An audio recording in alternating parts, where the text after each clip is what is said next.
merancang sebuah kajian bagaimana biar bisa Sungai Ayung ini menjadi potensi ekonomi yang bisa meningkatkan ekonomi masyarakat.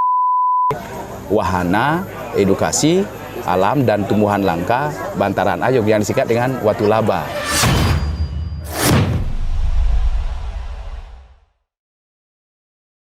Oke, halo teman-teman semua, selamat datang di Jarak Podcast.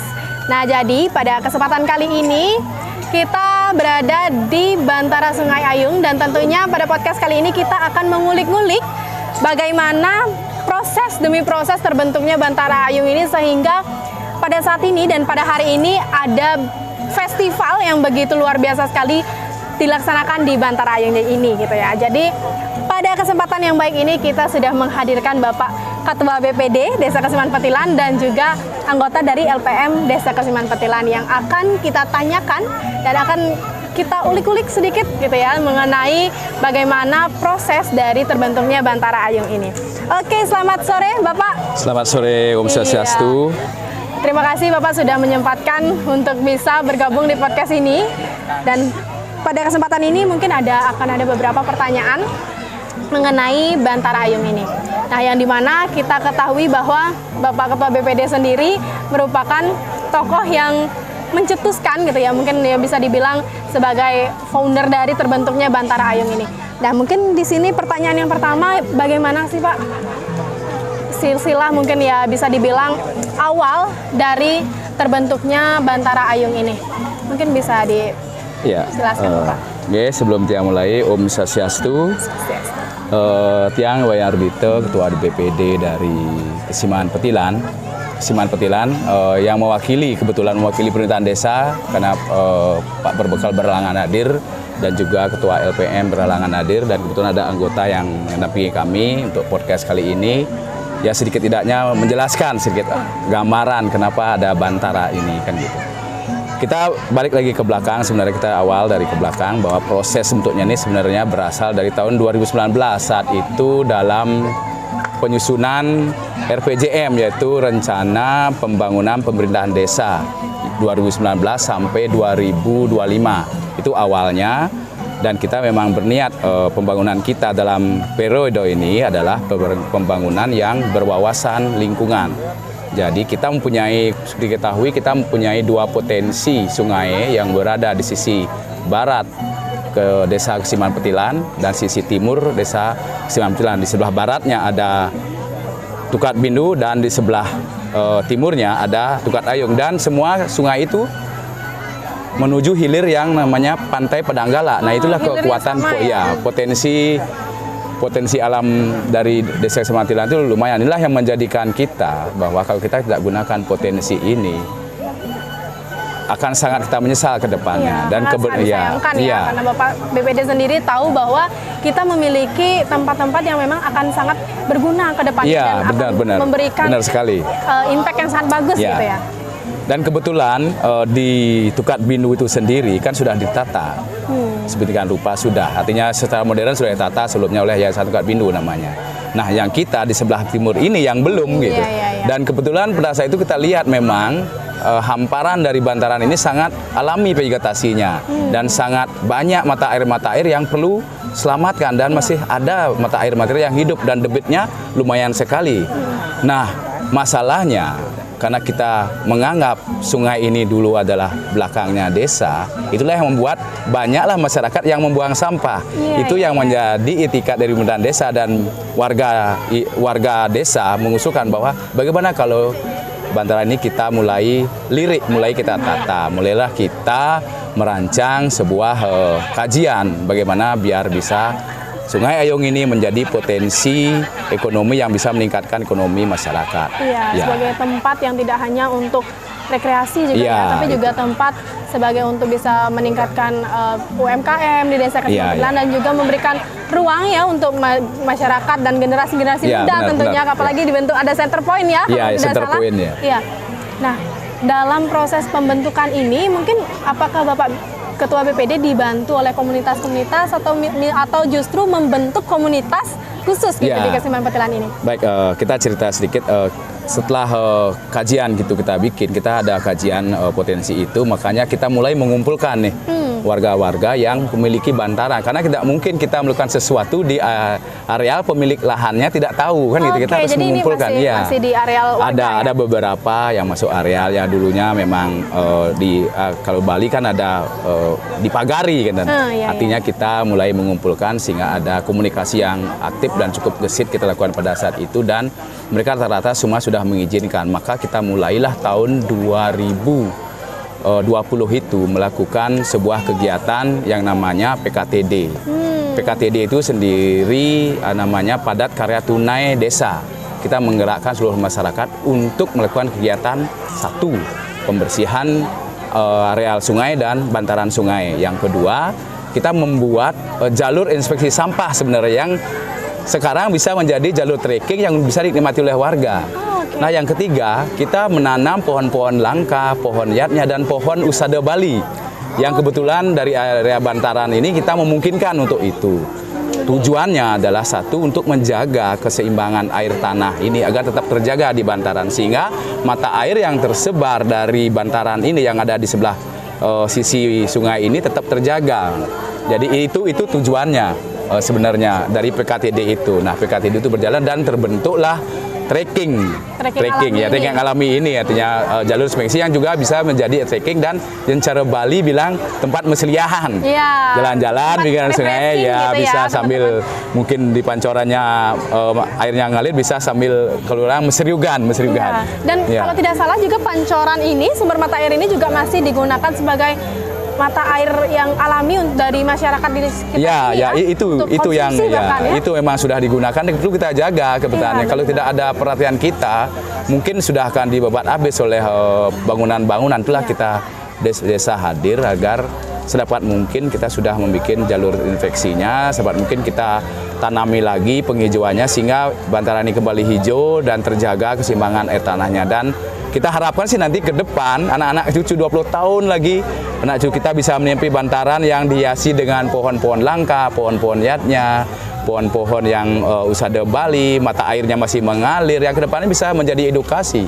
Mungkin saat ini juga banyak anak-anak yang tidak tahu pohon-pohon langka itu. Ya, bahkan saya sendiri ada yang masih tidak tahu ini pohon apa gitu ya. Jadi pohon mundah, nggak mana pohon mundah ya. Pohon al. Baru lahir pun nggak tahu buahnya kayak gimana. Jadi benar-benar terbantu sekali dengan adanya penanaman pohon-pohon langka di sini ya, luar biasa. Jadi bahkan tidak hanya anak-anak TK, SD, bahkan saya sendiri pun terbantu gitu ya untuk mengedukasi. Itu yang kita ingin capai untuk masa depan kita, karena tanpa kita sadari harus kita mulai dari sekarang. Harus mulai dari sekarang lah pola itu, karena kita di pemerintahan desa lah yang bisa menggagas, yang bisa memfasilitasi semua itu menjadi stimulus bagi masyarakat kita, mengedukasi dan sekaligus memacu dia agar lebih peduli kepada bantaran. Saatnya bantaran itu menjadi beranda depannya desa, bukan lagi menjadi beranda belakangnya desa untuk membuang sampah, bukan. Kita balik polanya. Inilah halaman depan desa kita, Desa Keseimbangan Petilan. Potensinya lumayan kan? Ya, apalagi justru masyarakat di sekitar sini sangat mendukung ya. Iya, itu yang utama. Kalau tidak ada dukungan itu mustahil. Saya rasa kegiatan desa apapun ide terbaik kalau tidak ada dukungan dari masyarakat itu desa sangatlah susah. Iya, itu sebenarnya poin pentingnya ya, ada di masyarakat itu sendiri. Karena gimana pun juga ketika di pemerintahan sudah memiliki ide-ide yang cemerlang, tapi ketika masyarakat tidak mendukung itu susah. tidak akan gitu ya. Yang namanya berdesa di kota itu kan susah. Berdesa di kota untuk menggerakkan pemberdayaan masyarakat itulah susah. Mungkin PLN juga tahu bahwa secara teori LPM lembaga pemberdayaan desa, tapi menggerakkan masyarakat itu butuh suatu cara. Nah, cara-cara yang kita bangun adalah cara-cara lah mengedukasi dan sehingga dia tumbuh sikap peduli bagi masyarakat itu agar ikut program desa. Itulah yang menjadi tantangan sendiri di pembangunan berdesa di kota ini. Syukurnya dari program itu sudah terbentuk ini. Nah, mungkin bisa dilihat kan sudah terbentuk, sudah mulai masyarakat mulai melirik, mulai bisa untuk meseliahan, rekreasi, iseng-iseng pagi atau sore yang bisa kita untuk melupakan penat, gitu. Nah, jadi di sini tadi ada komunitas gas kopling gitu ya, seperti yang terbaca di sana. Nah, mungkin apakah itu merupakan komunitas yang terbentuk untuk ini atau bagaimana nih Pak PPT? Oke.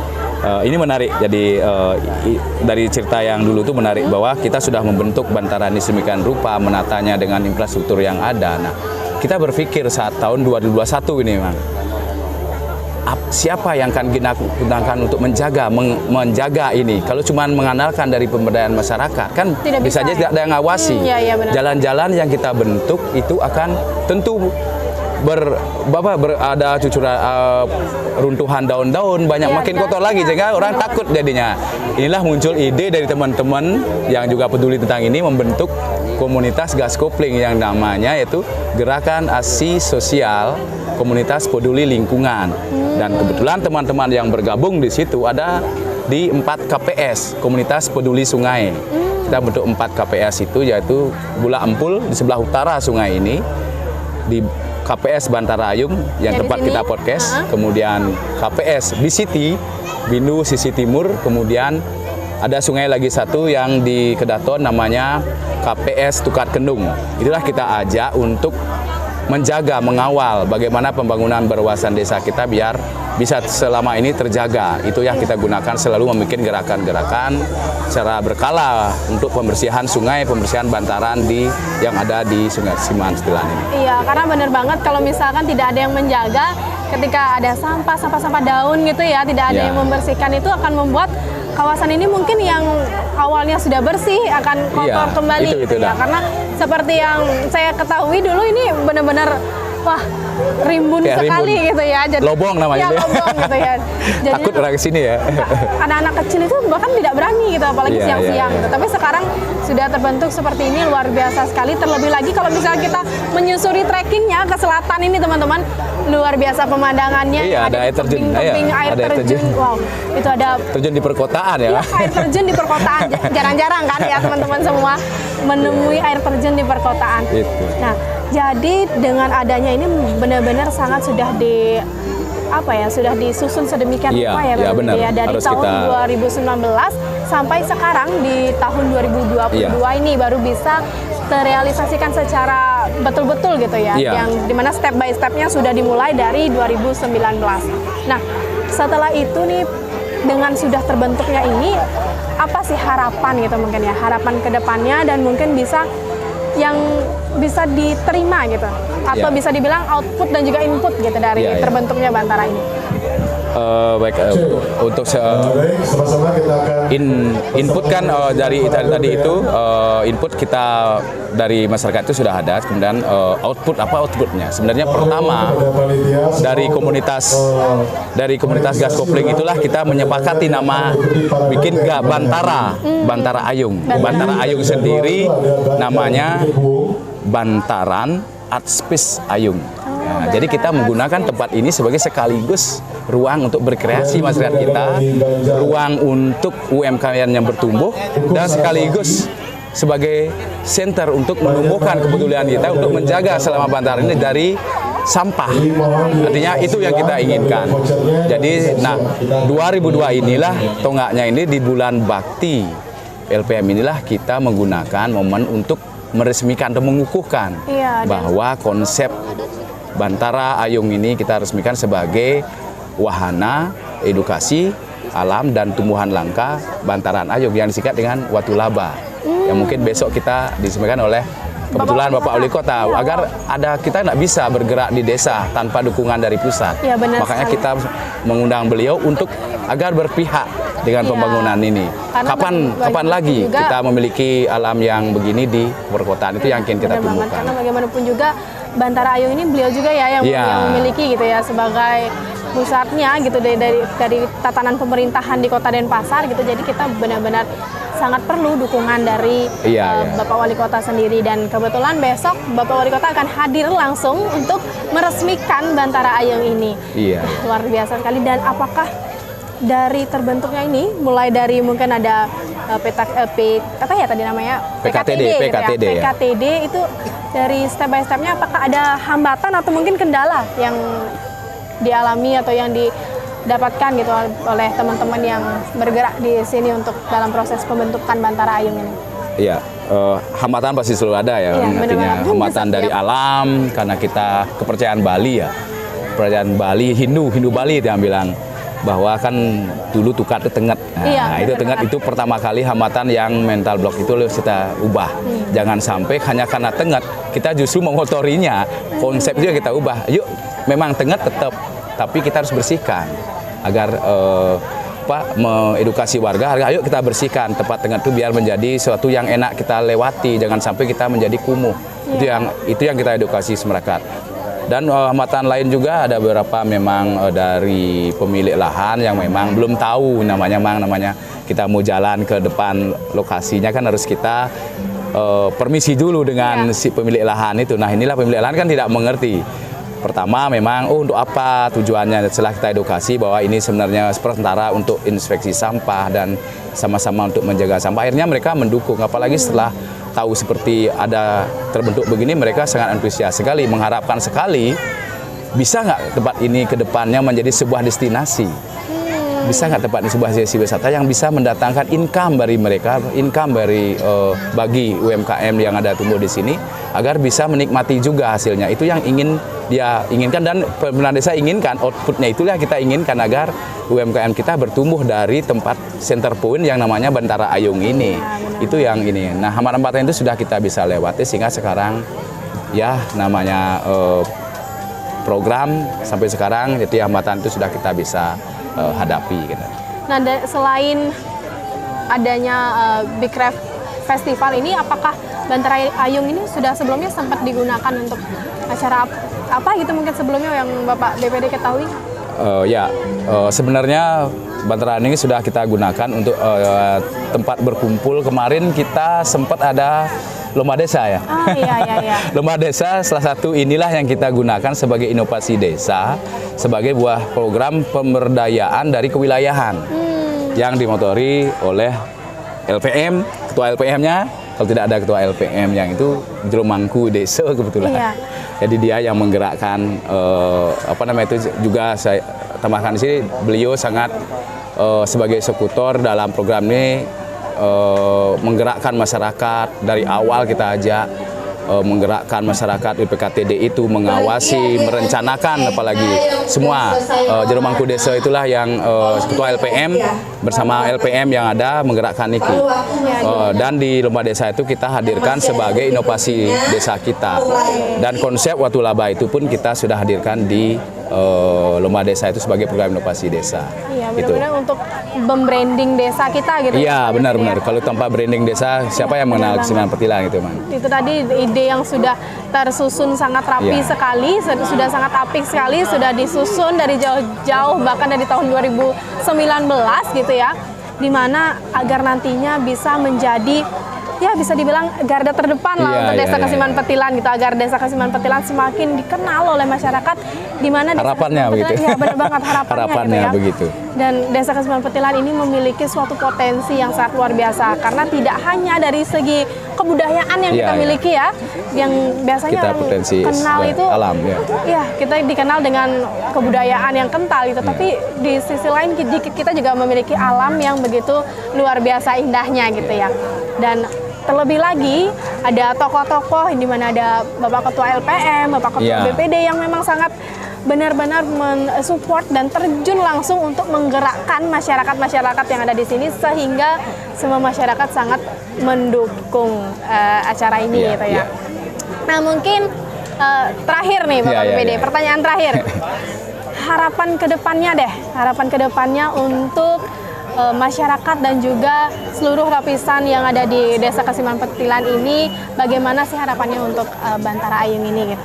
Ya, harapan sih sangat besar ya. Kita berharap sekali tempat ini seperti keinginan warga semua, menjadi sebuah destinasi, minimal menjadi sebuah tempat yang layak dan aman dan nyaman dikunjungi oleh masyarakat desa khususnya, dan masyarakat Kota Denpasar pada umumnya, atau Bali mungkin ya. Kita ingin mengenalkan, karena kan potensi sumber daya alam ini tanpa kita jaga, tanpa kita perencanaan yang matang, tentu akan menjadi rusak. Itu harapan. Nah, salah satu kita pakai di bulan Bakti LPM inilah yang kita pakai cara salah satunya membentuk Big Craft. Big Craft itu sendiri kan mungkin mengetahui bahwa perpanjangannya adalah Bantara Ayung Creative Art Festival. Salah satu itulah kita pakai untuk membranding kembali tempat ini sehingga kedepannya ini dikenal oleh masyarakat, UMKM bisa hadir di sebelah ini. Mungkin perlu diketahui rafting kita bisa sudah Rafting atau tubing kita sudah bisa lakukan dari Bula Empul sampai hilir apa namanya? Hilir Pedangkala. Itu ya. Oh, sampai hilir Pedangkala sudah bisa. Sudah bisa pakai rafting. Dan tentunya dengan peralatan pengamanan dan guidingnya yang bagus tentunya. Ya, karena kita tidak tahu arus air kan bisa tinggi, bisa rendah, artinya bisa keras dan sedikit. Itulah perlu ada guide yang memang mengawal. Nah, inilah kedepannya kalau memang udah rafting yang terbentuk, kan bisa menumbuhkan menambah tenaga kerja. Gitu kita ya? latih dia untuk menjadi sebuah guard untuk pengamanan sungai, guard untuk sebagai guidingnya rafting kedepannya. Ya, tentu asik sekali menurut kita bisa lirik oleh kedepannya. Harapan kita itu saja, agar desa bertumbuh, masyarakatnya bertumbuh, kan itu aja. Tidak ada yang lain. Kalau desa kan cuma mengklaim aja sebuah kawasan, kan desa yang penting itu masyarakatnya merasakan benar-benar manfaat tempat ini. Minimal dia punya ada rasa bangga. Kalau saya bilang tidak ada sebuah bangunan desa pun yang bisa membuat semua masyarakatnya kaya, tapi menumbuhkan sikap bangga pada desa Kesiman Petilan itu yang penting, yaitu kalau bahasa Inggrisnya mungkin proud to be head ya. Artinya bangga memiliki desa. Saya desa Kesiman Petilan yang ada raftingnya, yang ada jogging tracknya. Atau ke depan kita udah bisa kerjasama dengan pemilik lahan, kita ada glamping tempat kemah untuk edukasi kemah untuk SD, SMP, SMA untuk juga bisa gitu ya. Di area Terba Perigi itu sangat bagus untuk area air terjun itu itu camping di situ juga. Kita tahun ini saya tahu ada program untuk membuat sebuah kolam ikan untuk arena mancing di sana. Ya, arena mancing di sana sebagai menumbuhkan dulu.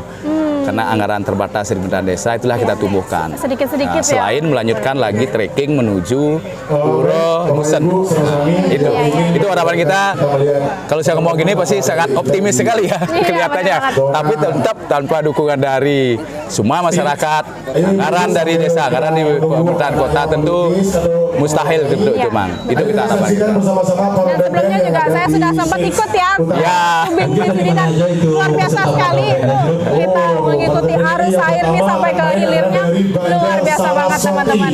Dan mungkin terima kasih Pak Ketua BPD dan juga dari anggota LPM sudah mendampingi kita tadi berbincang-bincang mengenai Bantara Ayung. Dan itu tadi teman-teman sedikit informasi mengenai Bantara Ayung dan di mana harapan kita semua tentunya teman-teman yang akan menyaksikan podcast kami ini bisa berkunjung ke Bantara Ayung dan bisa melihat-lihat bagaimana keindahan alam yang dimiliki oleh Desa Kesiman Petilan. Mungkin itu saja bisa kami sampaikan dan kami tutup dengan para Mas Santi. Om Santi, Santi, Santi.